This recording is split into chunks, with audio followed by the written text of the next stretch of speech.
अस्सलाम वालेकुम friends, welcome back to top smarties. Drama serial Umme Ayesha. जोड़े तो कुदरत ने पहले ही आसमानों पर बना रखे हैं, तो कैसे मुमकिन है कि इंसान अपनी मर्जी के जोड़े ज़मीन पर बनाता फिरे। अब यहाँ पर असवन और अनुषे का जो रिश्ता जुड़ा, तो इनका तो जोड़ा आसमानों पर लिखा ही नहीं गया, तो कैसे इनका मिलाप मुमकिन था। इसीलिए तो कुदरत ने ऐसे हालात पैदा किए कि इनका रिश्ता अब टूट ही जाएगा। आयशा जो कि ऑफिस गई और उसकी स्कूटी भी खराब थी। जब वापस आने लगी तो शकील साहब को मालूम पड़ा कि आयशा स्कूटी के बगैर आई है और अब रिक्शे में घर जाएगी। इसीलिए तो अनुषे और असवन जो वापस जा रहे थे, उन्हें हुक्मन कह दिया कि आयशा को घर ड्रॉप करके फिर अपने घर जाना। अब तो असवन के लिए लाजिम था कि बाप का हुक्म बजा लाता, इसीलिए तो ना चाहते हुए भी आयशा को अपने साथ लिफ्ट दे ही दी। तो अनुषे रास्ते में आयशा को जली कटी सुनाते हुए पूछने लगी, तुम्हारे पास तो स्कूटी है ना, तुम उस पर आया जाया करो, हमें फजूल में क्यों तंग करती हो। तो आयशा भी सुना देती है, हाँ मेरे पास स्कूटी है, लेकिन वो ख़राब है, मैकेनिक के पास है, इसलिए मैं तो रिक्शे में जा रही थी। लेकिन फिर सर ने बोला कि आपके साथ जाना है, तो मैं उन्हें इनकार कैसे कर सकती थी। तो अनुषे अब अपने ही आप में बुड़बुड़ाते हुए कहने लगी, एक तो उन्होंने नौकरों को सर पर बहुत चढ़ा रखा है। आयशा ने इसकी बात सुन भी ली और फिर कोई जवाब दिया भी नहीं, क्योंकि वो अनुषे को कोई जवाब देना नहीं चाहती थी। अनुषे जो कि आयशा को टाइम पर घर पहुंचाना ही नहीं चाहती, इसलिए तो रास्ते में असवन से जिद लगा ली कि मुझे आइसक्रीम खानी है। तो असवन भला अनुषे की बात कैसे टाल सकता था। दोनों गाड़ी से उतरे और आइसक्रीम खाने चले गए। आयशा तो बहुत परेशान कि मुझे घर से लेट हो रही है और ये दोनों कितने मज़े से अपना टाइम गुजार रहे हैं। तो वो भी गाड़ी से उतरी और कहने लगी, पहले मुझे घर छोड़ दो, फिर आप लोग जो चाहे मर्जी करना, जितना टाइम मर्जी बाहर स्पेंड करना, मुझे तो कोई मसला नहीं ना, बस मुझे घर छोड़ दो, मेरी अम्मी इंतज़ार कर रही हैं। इतने में दो मोटरसाइकिल सवार भी आ जाते हैं। एक हीरो के साथ दो हीरोइंस को देखा तो फ़ौरन से पहले इनकी तरफ लपके, ओए हीरो, तुम्हारे साथ दो हीरोइन क्या कर रही हैं। ऐसे में आयशा के मोबाइल पर नज़र पड़ी और फिर हाथ में पहनी हुई अंगूठी पर, तो वो आयशा की तरफ लपके। आयशा के हाथ से वो अंगूठी खींचने लगा। तो असवन अब बुरी तरह से उस लड़के को पीछे की तरफ धकेलता है, तुम्हारी हिम्मत कैसे हुई इसे हाथ लगाने की।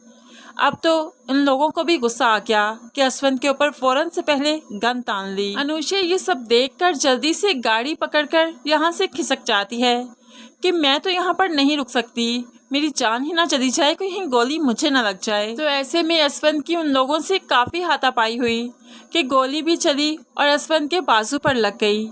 ऐसे में वो लोग जल्दी से यहाँ से भाग भी गए कि कहीं पुलिस ना आ जाए। आयशा असवन की यह हालत देखकर बुरी तरह से डर जाती है। असवन रोड पर बैठ गया और फिर आयशा भी चीखने लगी, चिल्लाने लगी, मदद के लिए पुकारने लगी। आखिरकार वो असवन को लेकर हॉस्पिटल पहुंच ही गई और फिर असवन के जिस्म से गोली भी निकल गई। इस तरह से असवन बिल्कुल ठीक भी हो गया।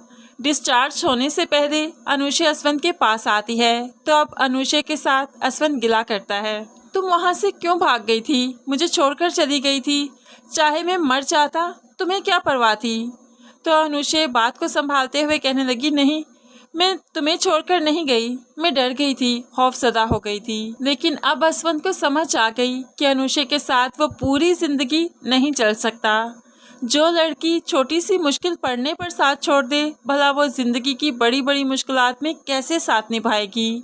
असवन को इतनी सेंस तो ज़रूर है, इसीलिए तो वो आयशा के बारे में सोचता है। असवन जब डिस्चार्ज होकर घर आया तो आयशा भी असवन के लिए बुके लेकर आती है।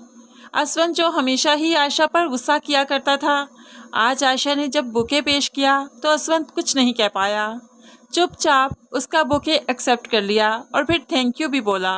दिल ही दिल में असवन आयशा की बहादुरी का कायल हो चुका है कि कैसे वो डट कर मेरे साथ खड़ी रही और फिर मुझे हॉस्पिटल भी ले आई, जबकि अनुषे तो मौका देखते ही वहां से भाग गई थी। तो फ्रेंड्स, अब असवन के लिए फैसला करना काफ़ी आसान है कि उसके साथ कौन सारी ज़िंदगी चल सकता है।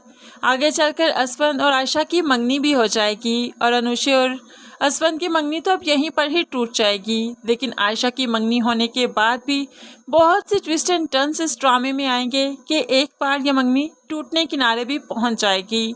ड्रामा काफ़ी इंटरेस्टिंग है। हर एपिसोड में हमें इस्लाम के बारे में, अहादीस के बारे में कुछ ना कुछ जानने का ज़रूर मौका मिलता है।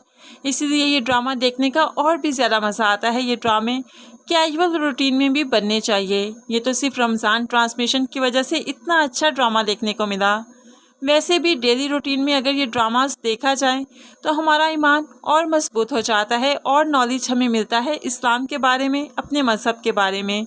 इस बारे में आप क्या कहते हैं ज़रूर कमेंट्स में बताइएगा। मज़ीद वीडियोस के लिए चैनल को सब्सक्राइब करके साथ बेल नोटिफिकेशन ज़रूर प्रेस कीजिए ताकि आने वाली हर वीडियो आप बहुत आसानी से देख सकें। अल्लाह हाफिज़।